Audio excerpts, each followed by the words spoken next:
business owners that puts them in front of a global audience. And in behind those shows is a whole range of things, from digital magazines to social media to blogging to email to lead generation, just a whole range of things.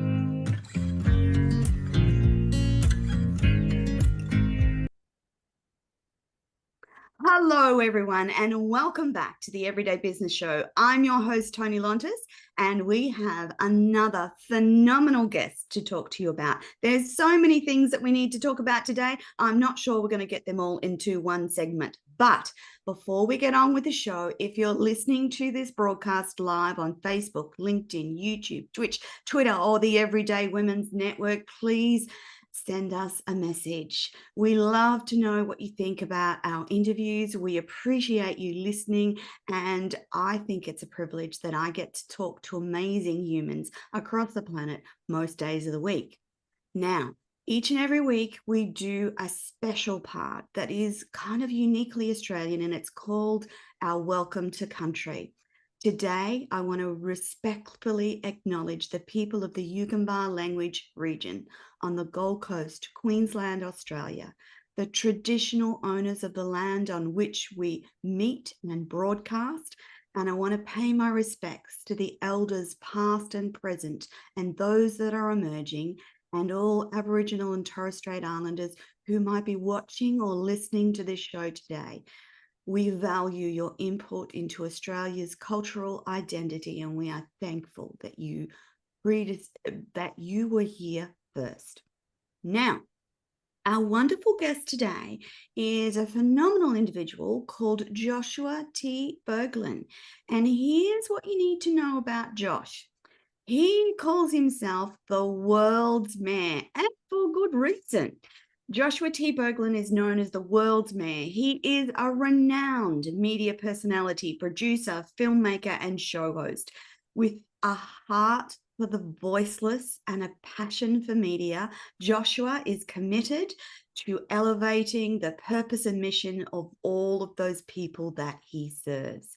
He's an expert in the future of media and just works with individuals from all walks of life, but he is particularly driven to help those that have experienced similar struggles to his own. To this end, he merged his private business with his former non-profit media organization, offering a buy one, give one program on all of his services. This initiative enables him to provide media services, equipment, and education to inner city youth and people in recovery, the mentally ill, and those who lack financial means to access these vital resources. Joshua is the host of multiple broadcasts, which are distributed worldwide through his groundbreaking and exclusive media company In a Box. His broadcasts cover a broad range of topics, including media, faith, new media, sexuality, HIV, mental health, addiction, the occult, relationships, conspiracy, civil rights issues, and interviews with fascinating people. Despite covering these diverse topics, Joshua's core message remains and is consistent: truth, hope, and inspiration. Joshua is also an accomplished author with his true story, The Devil Inside Me, becoming a #1 international bestseller. Joshua, welcome to the show. I'm so delighted to chat to you today. I'm exhausted after listening to my bio. That was exhausting. Anyway, I am so honored to be here. Thank you so much. I have been looking forward to this, and as we chatted before the interview, Josh reminded me that it's probably been 6 months since we booked this, which is great, because then I am rejuvenated and refreshed by the conversation that we're about to have today. I wanted to start the show with one of your quotes, and that is, "Life happens for us, not to us."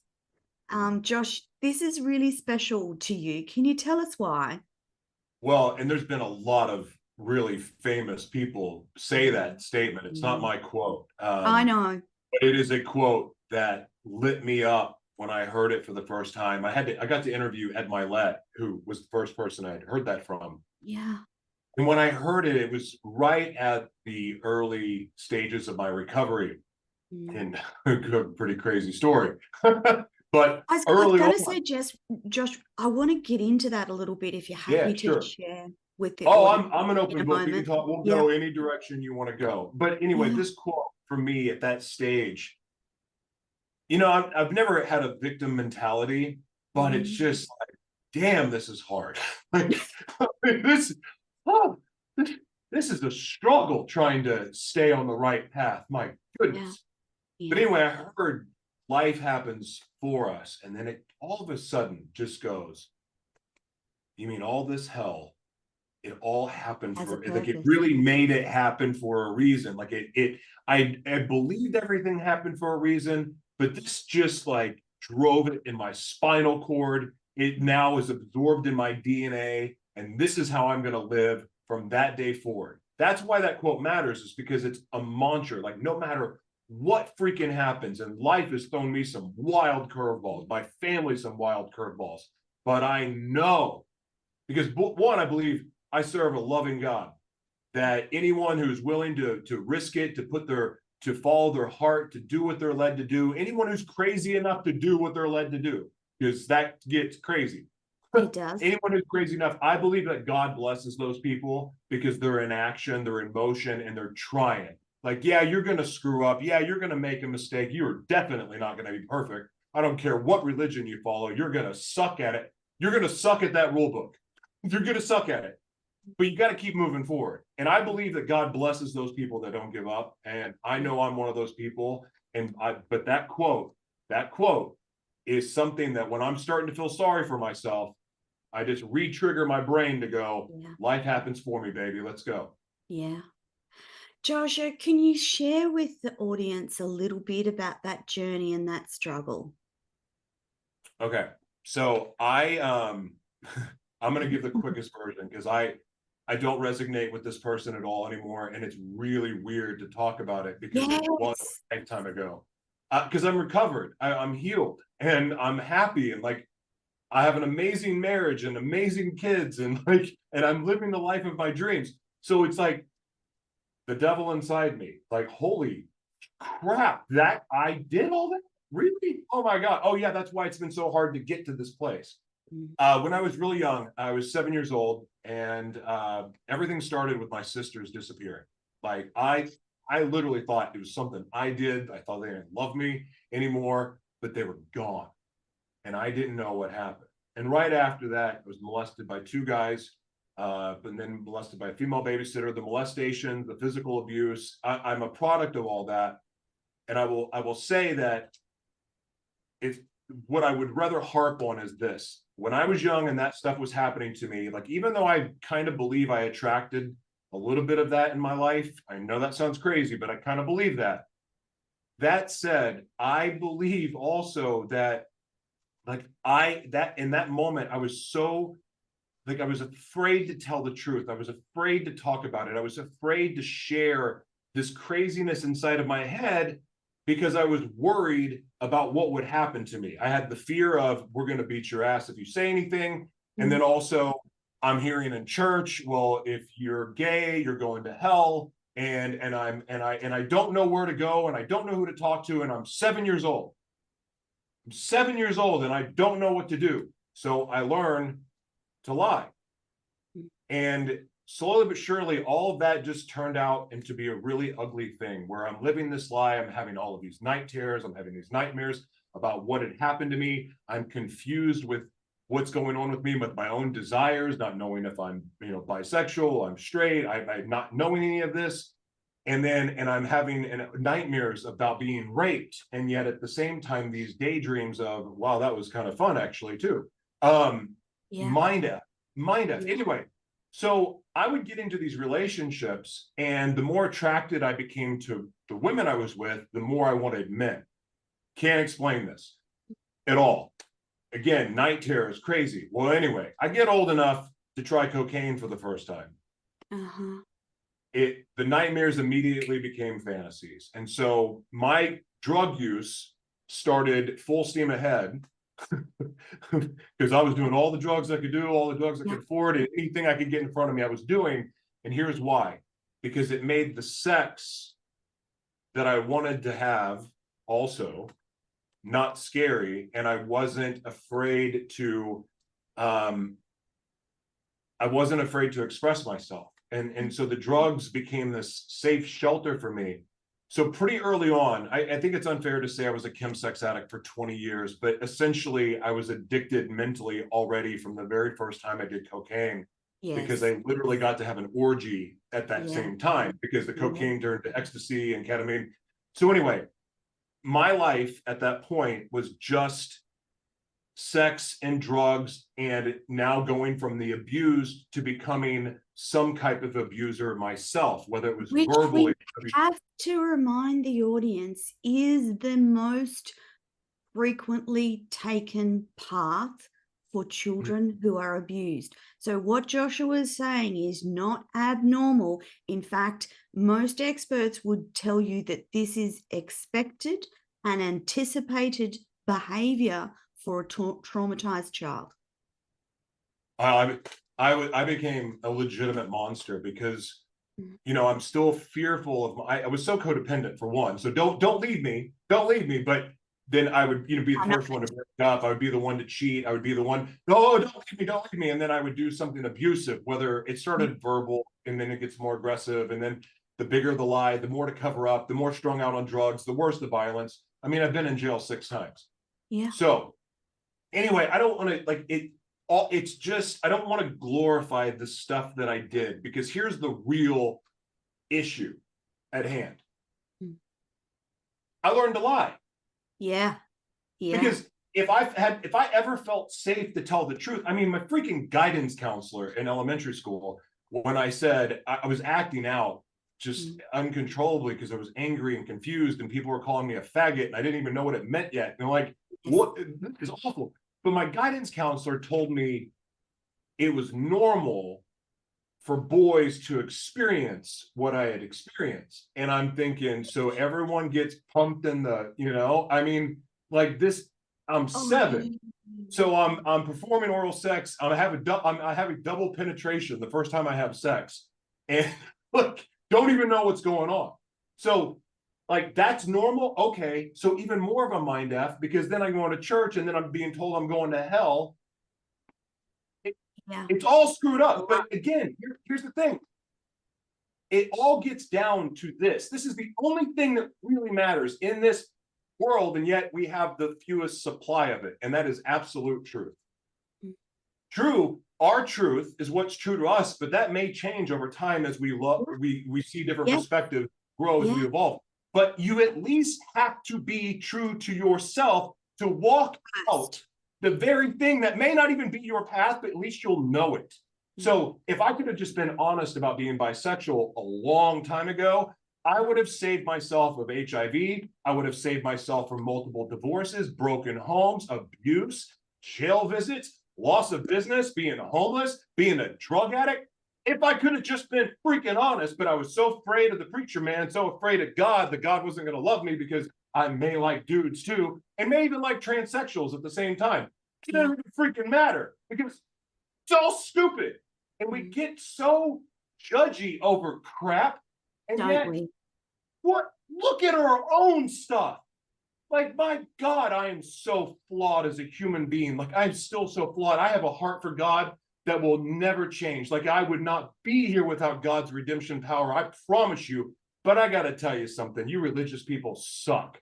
You suck. You're awful. You make the planet awful for everyone because you think that you are the rule book holder. And no, you're not.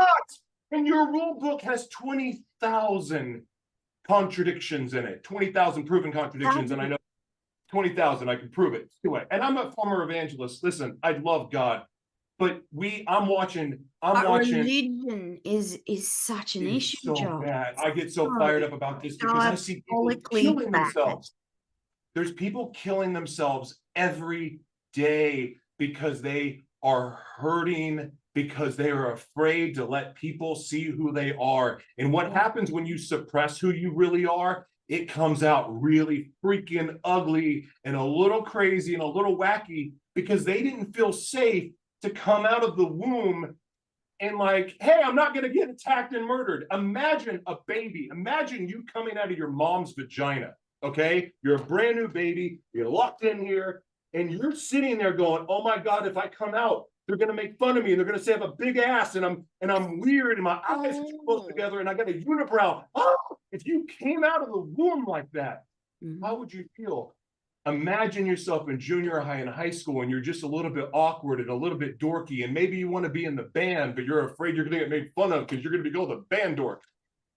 Anyway, the point is that we don't make it safe for people to be themselves. Different. Yeah. And yeah, you should be able to say, well, I don't give an F what you think about me, but guess what? We really do care what people think because we want to be loved because we're human beings and God created us to love and be loved. But you can't be loved if you can't be yourself. So freaking be nicer to people. Put your religious bullcrap aside. Put your politics aside and be a fucking human being. Sorry, pardon my language, but be a human being. Yes. Please. Yes. Be Sorry, I'm worked up about this first. today, and I apologize for unloading on you, but I'm really fired up about this today. Actually think that we need to hear from more men going, the religious constraints, the patriarchy that is in play due to religion has not served the world at all in any shape, way, or form. And we need to change that. And the change needs to happen now. Look where we are. Look at the world. Look at the politics. Look at the leadership. Things need to change, don't they, Josh? They absolutely need to change. And that's, you know what? Here's the thing. Don't even listen to me. Listen to this. Yeah. I mean, if you got a bunch of crap and you're drunk and you're strung out on drugs, don't listen to this because you're not going to hear that. No. But I mean, really, like, you got some issues. Joshua, what? If they hear, if someone is strung out on drugs or alcohol or has an addiction of any form, that is masking a pain that you haven't dealt with. Yeah. Absolutely. I was an addict. Yes. It's masking a pain that you're trying to deal with. And if you just have the courage to unmask it in a safe space, things will change. But that awareness, that trigger that starts you on that path, that has to be something that gets your attention. Joshua, do you remember what that was for you? Couldn't run anymore. Mm. I won't spoil the story, and it's kind of a long story, but yes, we don't want to spoil the story. All my other jail stories, I got out within a day. Yeah. So like I wasn't there long enough to feel any pain. Like I'd trade my peanut butter so nothing bad happened to me. I made friends. Yes. I was able to survive just fine, but with being locked in the psych ward was a whole different experience because there wasn't fun and I wasn't leaving and I was going to be there for 5 years. Wow. I had a moment with God that changed everything for me, and it is a wild story that I will not, because I can't tell part of it because it won't even make sense. Yep, so it's in the book, it's in the movie, you can watch it.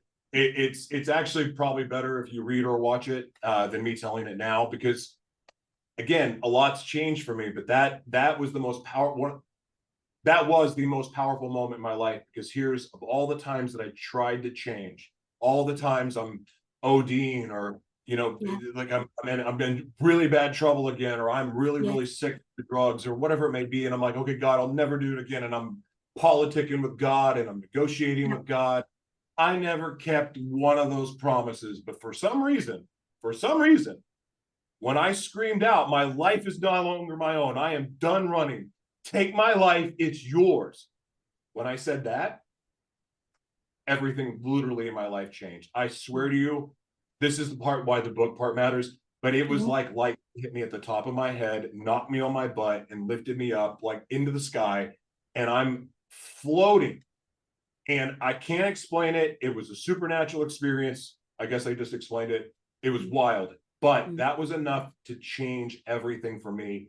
And the only reason why I know that it was sincere is because now it's been 7 years, but 7 years of consistently living this life and trying to get better, not perfect at all, so far from it, but Perfect. Because again, going back to my truth point, the truth has made me free. I'm fearless. I get to live my life exactly the way I want it because I am willing to be honest about everything about my life.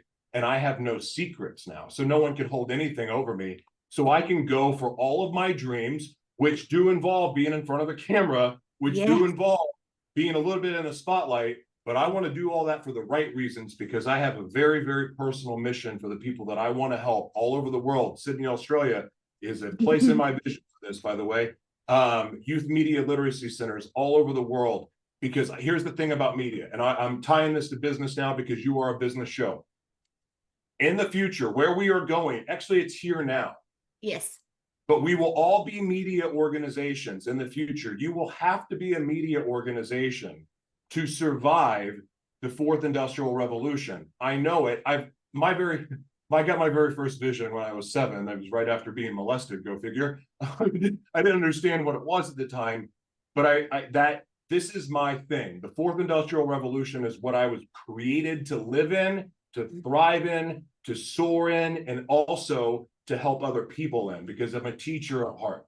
Yeah. And I'm very passionate about media because it helps people like me that have dissociative identity disorder that God, and I mean, with the help of God and doing the work, I have healed from. Do I still switch? Yep, a little bit. Maybe I've switched a little bit earlier in this broadcast because I got a little excited. That happens sometimes. But this is just me. This is who I am. And I'm okay being this. I'm okay. Yes. But it's all with truth and all of it set it free. But going back to the media helps people like me, the people that were mentally ill, the people that were cast aside, that were taken for granted. Their talent was looked over because mommy and daddy couldn't write the check. The people that live in the inner cities of the world that help build those cities, that come from families that help build those cities, but yet they have to live in poverty. Those kids, I want to help those kids have another way out. And here's the thing, regardless of what you've done in your life, media is the vehicle to making all of your dreams come true because it gives you the ability to monetize your life, monetize your intellectual property, monetize your pain, monetize your suffering, monetize your mistakes, monetize creative outlets, even if it sucks. So you can do it. That's what media does for you. I'm getting excited when Joshua's talking because that is the vision that sits behind Everyday Women's Network, is the idea that you don't need to be a celebrity or a big name to have media, and that we should all, and by doing that, we change the perspectives of the world. So, That's right. and Controls that's the narrative. important. That's so important. We have a traditional media perspective that permeates the globe at the moment. And the only way that's going to change is by people like Josh and myself that have media companies designed to uplift the voices of people that don't normally have a voice and change perspectives. Perspectives change leadership. Leadership changes the world. Yeah. You're so right. And what you said about celebrities, here's the good news for some people. The days of mega celebrity are done. It's never coming back. It will never be this way. Celebrity is more irrelevant than ever. But what you're going to see in the fourth industrial revolution is a different type of celebrity. It's going to be your teachers. It's going to be tribal leaders. Because even though we'll still be a global, like we'll be interacting globally, we will be very much tribal. So there's a book called Neothink. Highly recommend checking this out. It's the Secrets of Life book, interwoven in a children's book. It's this thick. It's 2 times bigger than the Bible. It's amazing. But in that book, I mean, and it's so wild for me to see this because I was meant to see it. I found the book at a swap meet. But it said, in the future, this book's written in the 70s. Wow. In the future, the power that lies in the hands of a few will be dispersed into the hands of millions. And it was talking about the media. Phenomenal. That is what, but I'm going to give you a practical reason why this is true, though. And this is not to scare people, but I want to emphasize, I've been saying this, people have mocked me for years for saying this, but this is true.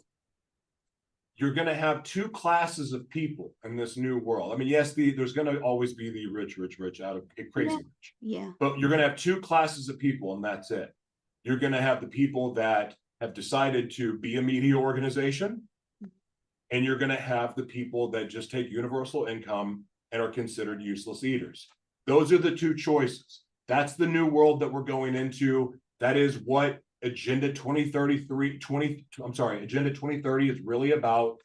Moving people into smart cities. We are changing, like everything is about to change. It is. You can feel it. You can feel the change. You can feel the energy changing. And from awesome. A women's perspective, that has never been greater than it is at the moment. That change and shift, and it's about rebalancing the world as we know it, isn't it? It's absolutely right. Like, this is the time for women. Your voices. I believe I'm personally believe Lilith is the first woman. So you have fun with that story if you don't know about it. Great conversation that would be, Josh. that and for those that you don't know what Josh and I are talking about, and what I'm getting excited about is there are alternative views and perspectives. And one of those is that Lilith was the first woman versus Eve. And the reason we have the Eve story is because of the patriarchal influence that the men, and please don't take this as an attack on men. It is not. It's really not. Is it, Josh? It's not. It's, look, you both get to lead. My Jessica and I, like our relationship, we both lead. We just lead where we're strong. And the other, yeah, you're right about that. And then it's her that's usually right all the time. So, you know, I'm usually following her lead. But really, the balance of masculine and feminine is so. I want to say this though, women have been held down for a long time, and the system is rigged against women. It's always been this way. Lilith really pissed somebody off. Let's just put it that way. Anyway, because since history, their power has been erased, and so that's a real issue. But women, with this change with technology, women, I don't care if you stayed home and nursed your entire child's life, like all 18 years, you just nursed for 18 years. Guess what? I mean, really, I know it sounds crazy, but that could be a business, not milking other children's babies. Because there's wisdom. There's stories there's wisdom, there's books, there's courses, there's and you're not going to have 100 million people following you, but you may have people that matter will follow you. Really love you, and they're part of your tribe, and your job is to lead that tribe. That's the world we're going into now. And your impact on those 1,000 people could be globe changing. So that one person in your tribe who you lead or influence may have a solution to a phenomenal issue that we face. Absolutely. Because my belief is that the answers for everything that we face are out there. We just need people to hear from those who might have different ideas. Yeah? We need to unlearn a lot of crap that we think is our belief system that we've just been told. Yes. I mean, it's about anything too. And it's what comes out of your TV. Again, don't listen to me. Don't listen to me. Listen, like, you know, because God speaks pretty clearly when you shut up and listen. Yeah. That's the truth. That's the truth. That will lead you to every truth that you want to have. I'm reading the Bible. Like, what was started to awaken me big time and snap me out of this really damaging mindset. No offense to any of the former people that followed me because of my relationship with Jesus. But when I'm reading Genesis 6 and I'm hearing screaming between my ears, the brain is the Garden of Eden. The brain is the Garden of Eden. I'm like, I've heard that before, but come on. No, it's not. God, if this is real, like, show me. Then all of a sudden I get this, like, where to go look. Sure enough, start connecting the dots, start doing the research. Huh. That led me to start looking into the history of the text a little bit more and learning about the Isn't it alteration, learning about the fascinating? changing words, removing sentences, Isn't it fascinating? books. It's heartbreaking because now what's happening is people choose what Entrenched. they like out of it and weaponize it, or they'll use it to say, God's going to give you all the riches in the world. Let me just tell you, getting all the riches in the world when you haven't done anything to deserve it is the greatest curse. It's a curse on your head. That is a curse on your head to get $1 million and you don't know how to handle it. I know, because that's how I ended up homeless the first time. Yeah. Like, I was an asshole with the money. And when you give a young punk $1 million and he already has a cocaine and meth habit, not a good recipe. Not a good recipe. This is why I'm thankful that God made it so tough, because the first time I lost everything, I got it all back like quick. I mean, I was so good at making money, like it was no big deal. Yeah. God, I'm pretty confident that God put me in the desert for a long time. And this has sucked. I've learned my lessons too. And now I'm seeing the fruit of the work, but it has been tough. But Mm. I'm sorry, I want to go back to this because I feel like I'm not getting to finish this part Yes. with the truth. Like, it doesn't matter what it is, like, but your truth matters. It may not matter to you, the person next to you, but But it's it'll important matter for to you, someone. because if the truth, if they say the truth will set you free, and there's so many layers to that statement, but you know Oh, who it really sets free? It sets you. Because yeah. here's the thing, I can say to you, and with a straight face, that I cheated on every partner I've ever had. I was an abuser. I had HIV. I overdosed 6 times. I was a deadbeat father, a piece of shit father, a really bad husband, a really bad boyfriend, a really bad, awful son. I was late, an hour late to my dad's funeral because I was high on cocaine, because I was doing an orgy and cocaine all the night before. And like, I was awful, was the worst. But if I can say this comfortably without any fear of anyone taking anything from me, who's free and who's not? I'm not a victim. I'm free and I'm a victory. Like, my past sucks. Yeah, it does.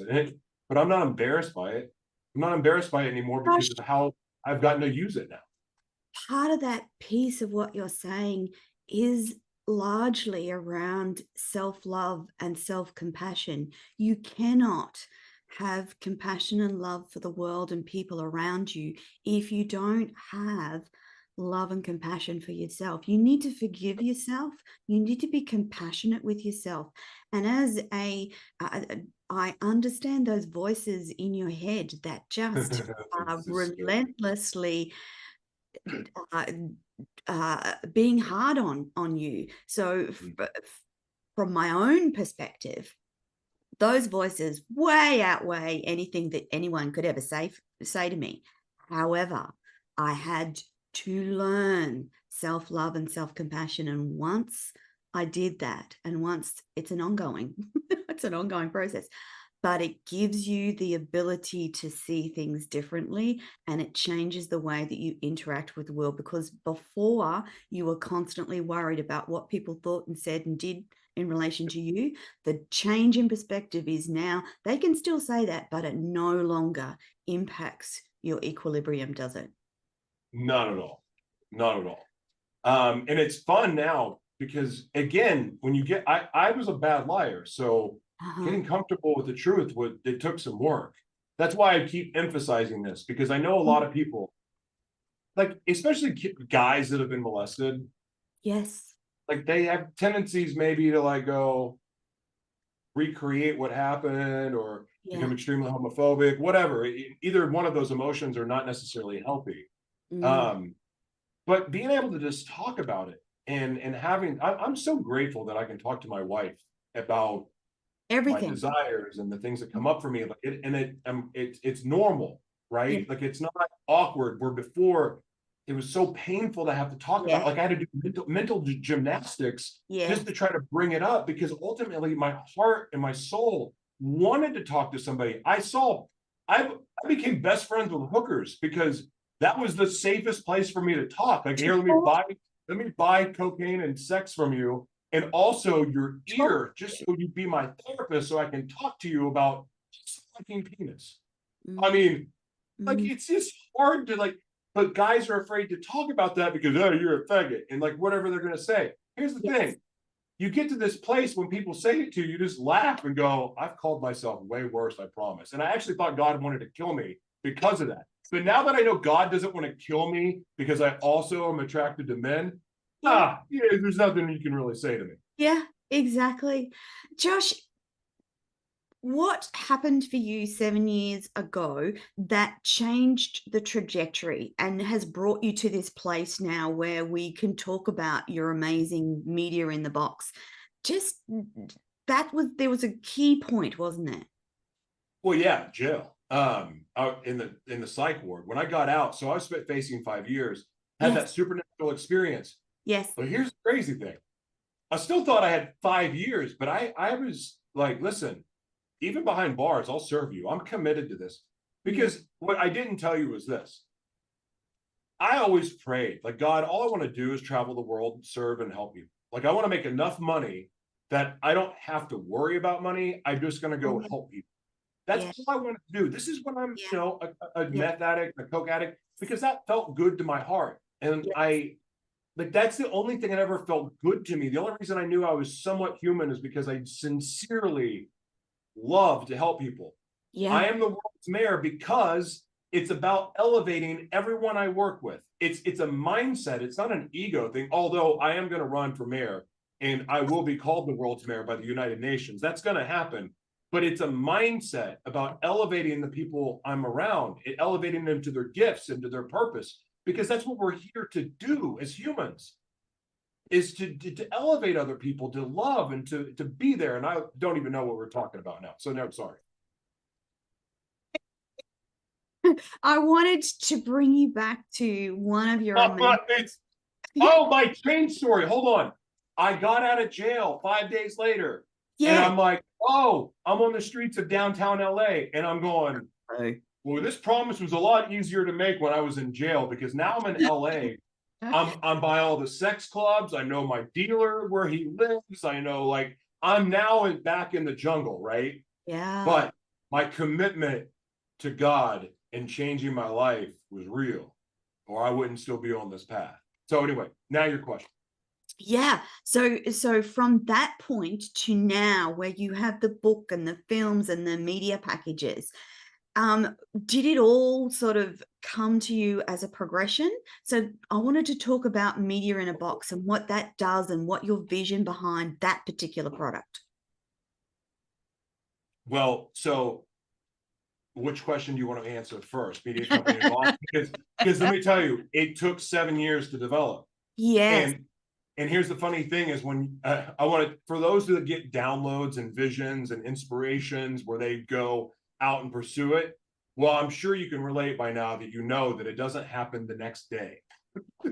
But when you get the vision, you think, oh, I'm going to have this next Yeah. week. And Yeah. it doesn't, you don't want it next week because Yeah. you don't know what you don't know. And a lot of that is that you are not prepared to deal with a lot of the crap. So so Media Company in a Box came through getting kicked off of multiple platforms, including Apple TV, Roku, and Amazon Fire. It came off of, I was vice president of a TV network and Yeah. got kicked off that network because of the content that I was creating, Ah. telling people very painful truth. Even talking about organ harvesting got me in trouble. Anyway, yeah, because you're exposing a certain government and Explain things if we don't, or change things rather, if we don't talk about them. Like, Media Company in a Box. That's what. exactly. Got to Exactly. have free. So you have to have not a free platform. You have to have a platform that you can speak freely on. Correct. But that said, so it started literally with a vision, and but this vision took place when I'm on set. I was in the Super Bowl commercial. I'm bald again. I forgot I don't have hair anymore. So I looked like this when I was acting in LA. Yeah. And I was Brian Urlacher, who was a Hall of Fame NFL football player. I was his body double for the Yeah. Super Bowl. And which is funny because when I met him, he actually had hair. And anyway, there was a funny reaction there. But I was on set and I was looking around, I was looking at craft services and all the different trucks that were around. And I said to myself, all of these trucks, these businesses are here to support this commercial. Uh-huh. So this commercial is the center of the universe for all of these companies. Mm-hmm. What happens if I make myself the center of the universe? Mm-hmm. That question is what made me realize that everything that I had been doing when I'm scrapping to pursue my dreams, learning how to build websites, learning how to do content marketing, because I taught myself. I was homeless. Like I just got done being homeless. The job I had wasn't paying enough. I had to find a way to build, to make extra money.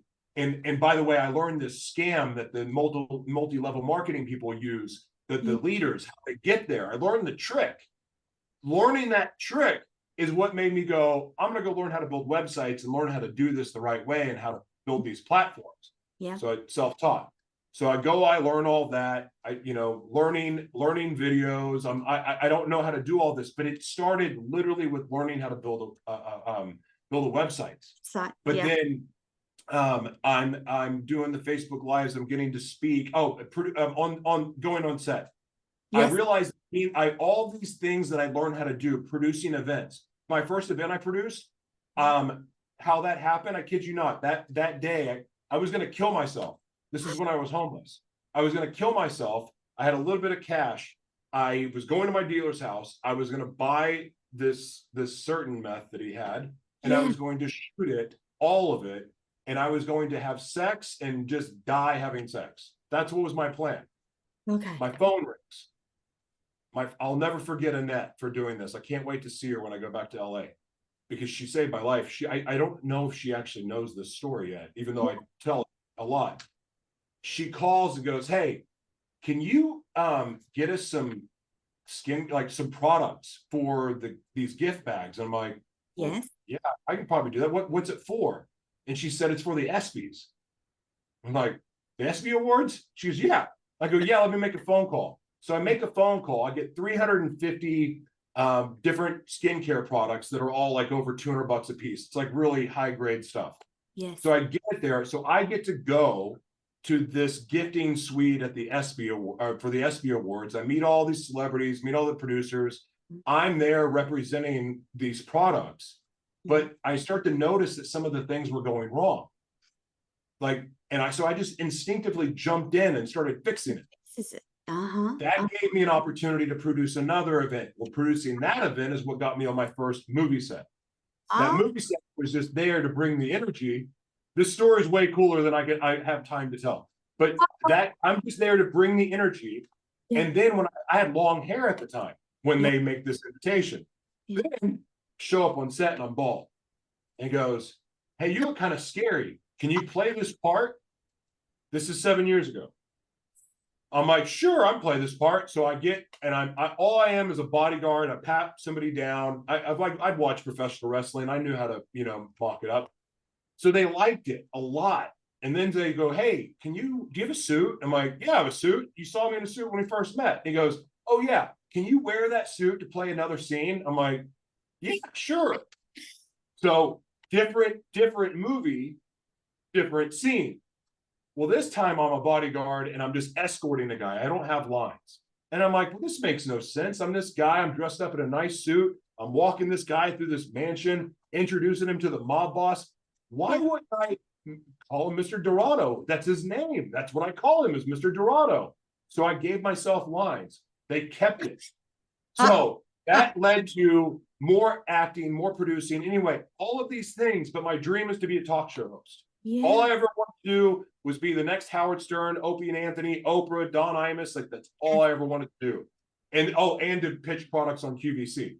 That's all I wanted to do. Yeah. So I started doing that because of technology, Facebook Live. Facebook Live, I learned how to multi-purpose. I learned how to turn it into a podcast. Yes. Then learned how to get on streaming TV networks. Yes. That led to being a producer for a TV network, which then led to me becoming vice president of a TV network. So I learned all of these things I had my own network as a nonprofit where we just gave away everything. That's not a good business model, by the way. Uh-huh.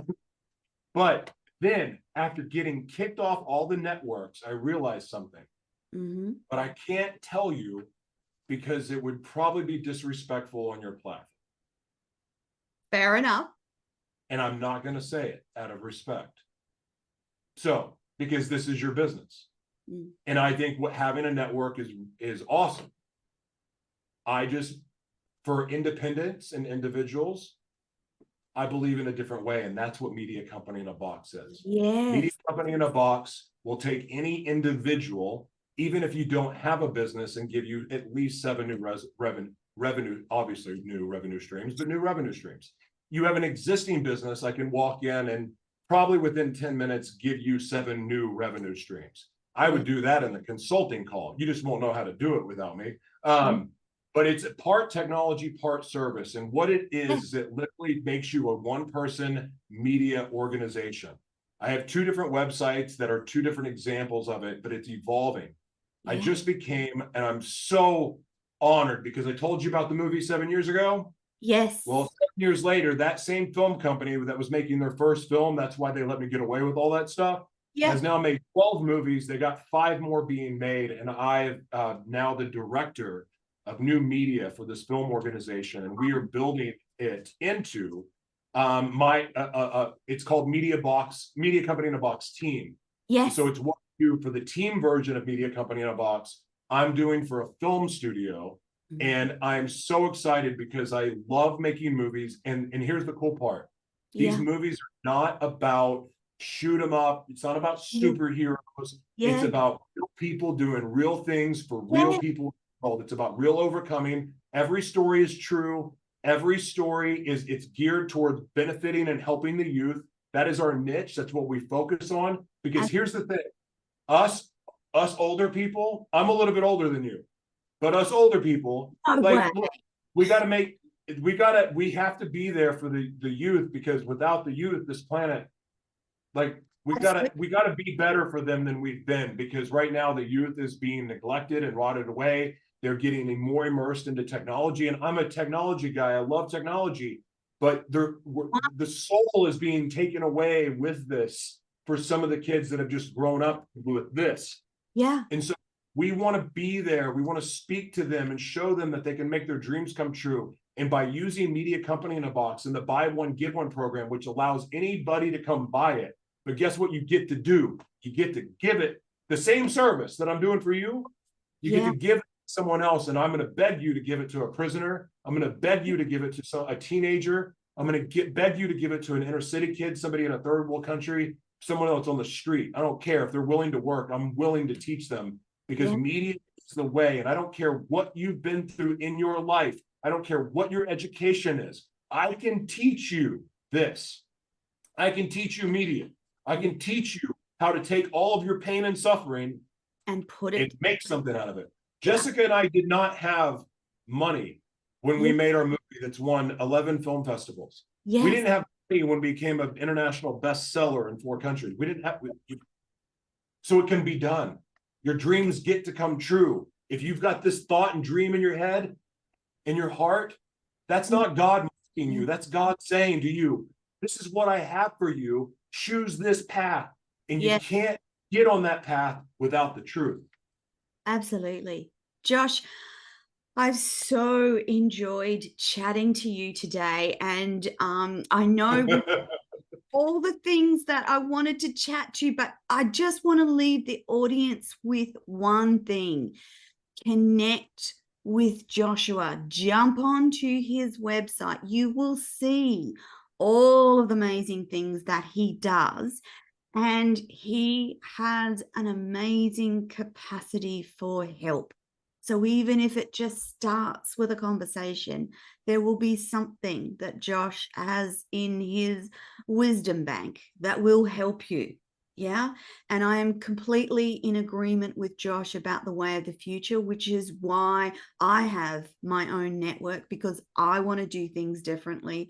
I want to show people things and ways to do things differently that is not reliant on what we thought we knew on traditional media. Traditional media will fall away. It is corrupt. It is not good for the human soul. It is negative. We need the world to be filled with independent media organizations, exactly as Josh is teaching and will teach you. So please, audience, if you do one thing today, if something sparks in your heart, I encourage you to jump on a call with Josh and see how to do it. Josh. I'm not always this high energy either. Really? Really? Okay, never mind. I am. Never mind. You got me excited. The first question just lit me up. I'm sorry. You just like spiked my adrenaline and set me off to the races. See? I'm sorry about that. That's my job. I kind of feel that's my job. That's my job. And so many of your life lessons and so many of the things that you've experienced are similar in my own life, that it's just like it's a wonderful conversation, Josh, a wonderful conversation.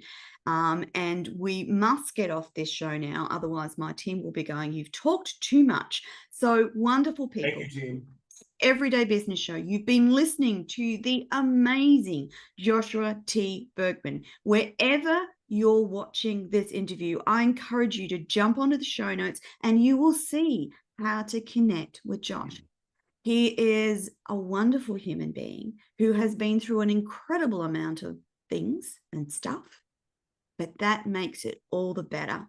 And that makes his heart all the more pure for helping people across the globe. Thank you for listening today to the Everyday Business Show. Joshua, thank you so much for spending your time with us today. Thank you. We will see you all next week. Bye for now.